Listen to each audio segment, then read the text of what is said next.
Turning now to politics and the argument over those Bush-era tax cuts.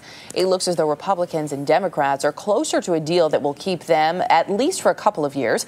CBS News congressional correspondent Nancy Cordes has the latest this morning from Washington. Nancy, good morning.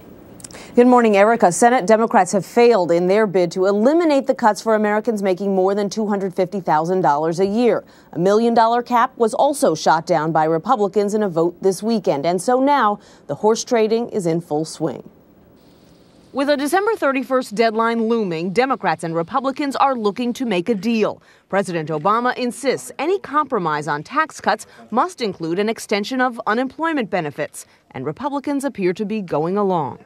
Most folks believe that the recipe would include at least an extension of unemployment benefits. In exchange, lawmakers would extend the Bush tax cuts for everyone, including the wealthy, for the next 2 years, dismaying Democrats. The notion that we would give tax cuts to those making over $1 million a year, which is the Republican position, and then turn our backs on 2 million Americans who will lose unemployment benefits before Christmas is unconscionable. In an interview on last night's 60 Minutes, Federal Reserve Chairman Ben Bernanke weighed in, saying, don't raise taxes on anyone, don't cut spending, and don't try to cut the deficit right now.